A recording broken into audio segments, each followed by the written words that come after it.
एक बार एक 5-6 साल का बच्चा अपने घर के बाहर खेल रहा था। वो बच्चा अकेला ही था और एक पेड़ के नीचे बैठकर अकेले में ही कुछ खेल रहा था।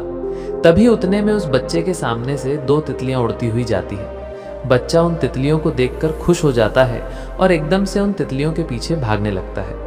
बच्चा उन तितलियों को पकड़ने की कोशिश करता है। अब तितलियां तो तितलियां होती है, कभी इधर उड़ती है कभी उधर उड़ती है, तो बच्चा भी इधर उधर उनके पीछे भाग रहा था।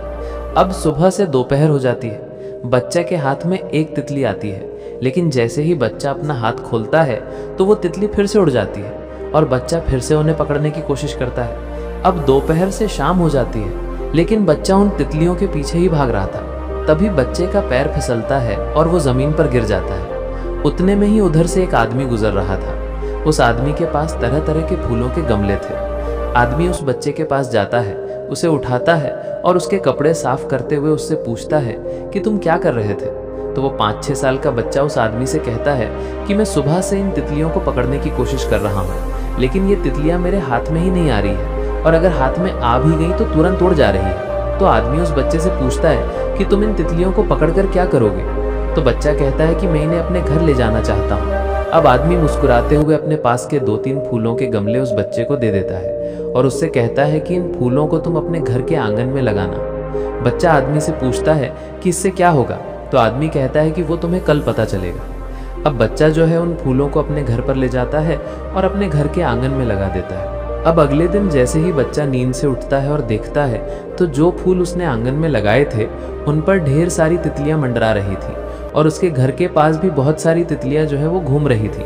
बच्चा ये देखकर बहुत ही खुश हो जाता है, क्योंकि जिन तितलियों के पीछे कल वो भाग रहा था आज वो खुद उसके घर के आसपास मंडरा रही थी।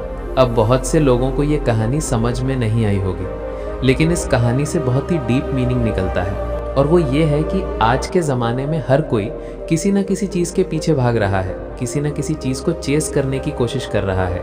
कोई पैसा चेस कर रहा है, कोई सक्सेस, तो कोई फेम, तो कोई रिलेशनशिप, कोई एक परफेक्ट लाइफ।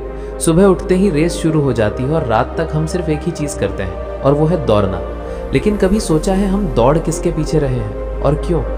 ज़रा सोचो, अगर तुम किसी चीज़ के पीछे भाग रहे हो तो मतलब वो चीज़ भी तुमसे दूर भाग रही है, बिल्कुल उन तितलियों की तरह जिनके पीछे बच्चा भाग रहा था और वो तितलियां उस बच्चे से दूर भाग रही थी। जब तक तुम खुद को बदलोगे नहीं, सुधारोगे नहीं, तो तुम्हें वो चीज़ मिल भी जाए तो ज़्यादा देर तक टिक नहीं पाएगी। देखो, दुनिया में एक सिंपल रूल है, अट्रैक्शन हमेशा क्वालिटी की तरफ होता है। जैसे तितलियों का अट्रैक्शन फूलों की तरफ होता है, तो बच्चे ने उन फूलों को ही अपने घर पर लगा लिया।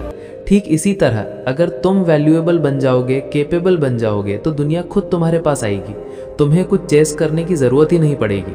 अगर तुम नॉलेज के पीछे भागना छोड़कर सीखने लग जाओ, अगर तुम सक्सेस के पीछे भागना छोड़कर अपनी स्किल्स पर काम करो, अगर तुम लोगों के पीछे भागना छोड़कर अपने कैरेक्टर पर काम करो, तो एक दिन आएगा जब दुनिया खुद तुम्हें चेस करेगी, दुनिया तुम्हारे पीछे भागेगी। स्टीव जॉब्स ने कहा था, don't chase success, become so good that success starts chasing you.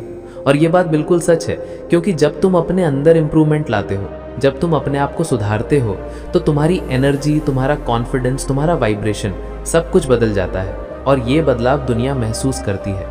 दोस्तों, एक ऑर्डिनरी इंसान और एक एक्स्ट्राऑर्डिनरी इंसान में फ़र्क सिर्फ इतना होता है कि ऑर्डिनरी इंसान दुनिया को बदलने की कोशिश करता है और एक्स्ट्राऑर्डिनरी इंसान अपने आप को बदल लेता है। तो चेस मत करो, अट्रैक्ट करो। छोटी सोच ये कहती है कि मुझे वो चीज़ चाहिए, और बड़ी सोच ये कहती है कि मुझे वैसा बनना है जैसा इंसान वो डिज़र्व करता है। बस यही माइंडसेट तुम्हें सबसे आगे ले जाएगा, क्योंकि जब तुम खुद बेटर बन जाते हो तो पैसा, इज्जत, सक्सेस, रिलेशनशिप सब कुछ अपने आप अट्रैक्ट होने लगता है।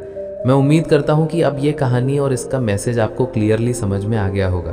तो अगर आप इस कहानी को और भी लोगों तक पहुँचाना चाहते हो तो इस वीडियो को लाइक करिए, ताकि YouTube इस वीडियो को और भी लोगों तक पहुँचाए। और अगर कहानी अच्छी लगी हो तो हमारे चैनल को सब्सक्राइब ज़रूर करिए। मिलता हूँ मैं अगली बार इसी तरह की कहानी के साथ। तो सब्र करो, शुक्र करो और ज़िंदगी में आगे बढ़ो।